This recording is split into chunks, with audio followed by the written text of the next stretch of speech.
Oi! Hoje é a resenha do conto Obscenidades para uma Dona de Casa, de Inácio Loyola Brandão.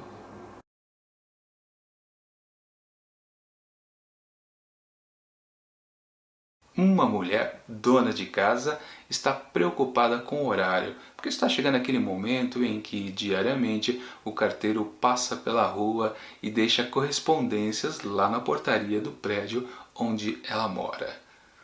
Sim, ela anda recebendo cartas de foro bem íntimo e ela faz de tudo, por isso a preocupação dela, que ninguém descubra o teor dessas correspondências.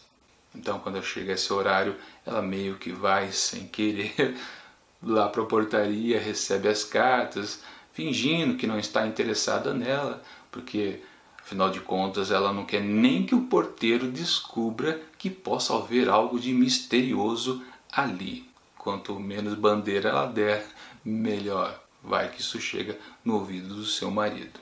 Ela está naquela situação onde ela rejeita as cartas, mas também fica interessada. A intimidade, a provocação daquele remetente misterioso a envolve bastante. Ela renega, mas também quer ler todo santo dia qual é a novidade, porque cada dia que passa fica mais e mais ousadas as mensagens recebidas, aquele flerte.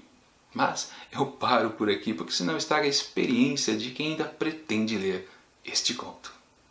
Obscenidades para uma Dona de Casa foi publicado por Inácio Loyola Brandão em 1983. Este autor nacional já publicou quase de tudo: romances, contos, crônicas, também literatura infanto-juvenil, peças de teatro, enfim.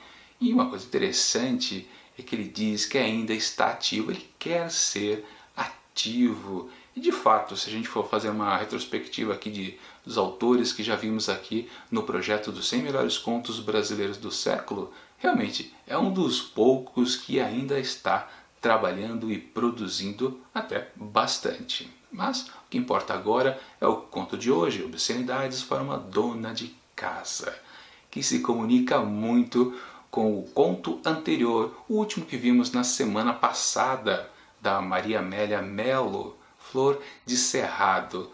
Lá naquele outro texto tínhamos uma mulher andando pela rua, desprotegida, mas ávida por sexo. Aqui temos exatamente o contrário, uma mulher que está num ambiente de conforto, afinal de contas está na sua própria casa, mas ela não quer saber de sexo. Digamos que o pouco que ela tem com seu marido já é o suficiente. Afinal de contas, ela é daquela mulher padrão ali do comecinho dos anos 80, ainda com uma certa repressão sexual em cima delas, onde elas ainda se enquadram no que a sociedade dita. Mas, apesar disso, claro, ela rejeita essas cartas ousadas, mas também quer muito lê-las. Cada nova carta que chega dia a dia, que são sim cada vez mais ousadas em teor, o linguajar vai ficando mais chulo, digamos assim. Uma outra comparação que podemos fazer desse conto com o que já vimos anteriormente aqui no projeto é com o texto de Clarice Lispector, aquele intitulado Amor, onde tínhamos uma dona de casa também toda padronizada pela sociedade e que teve um momento de epifania e muito se descobriu. Só que lá era uma questão existencial e aqui a protagonista também teve seu momento de descoberta. Claro, não foi como uma epifania, foi algo diário, corriqueiro, rotineiro até, né? Afinal, as cartas não param de chegar. Mas a gente pode dizer que é quase o mesmo tipo de mulher totalmente padronizada pela sociedade, não conseguindo fugir do que é, ou querendo fugir do que é, mas ainda querendo permanecer nos rígidos padrões que foi ensinado para ela e ela acaba aderindo. Fazer o que, né? Minha avaliação do conto. Logo que a gente começa a ler, a gente já percebe como o texto é bem divertido, narrado em primeira pessoa, e a gente sente aquele conflito desta mulher que quer ler as cartas, mas também quer rejeitá-las. Ela não chega a destruir as cartas, mas tem vontade. Mas o grande potencial desse texto é que ele a todo momento pesa a situação desta mulher. Uma mulher que está assim tentando se enquadrar na sociedade ali ainda repressora dos anos 80 e também com a possível liberdade que ela tem através dessas cartas, tentando imaginar quem seja o remetente delas. E a graça está justamente aí, né? Quanto mais ela tenta adivinhar quem é, mais ela fica se lembrando de motivos para se afastar de tudo isso. Claro que ela não vai conseguindo.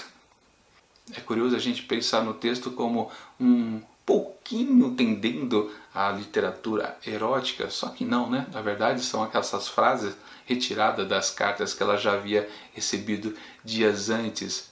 Assim, claro, eles são muito mais incisivos do que o texto anterior que eu já comparei, muito mais secos. Bom, se a gente lembrar que desta vez quem escreve é um homem, do conto anterior foi uma mulher, a gente já pode perceber a diferença. Vai direto ao ponto, bem ilustrativo as mensagens que ela vai recebendo diariamente. Com certeza a indignação que ela sente por essas cartas todos os dias é a melhor parte deste texto. Então, para obscenidades, para uma dona de casa de Inácio Loyola Brandão, eu atribuo 5 asteriscos. Bom, é isso. Amanhã mais uma resenha da trinca de resenhas dessa semana dos 100 melhores contos brasileiros do século. Confira aqui do lado outros projetos de contos aqui do Mantado de Livros. E até mais.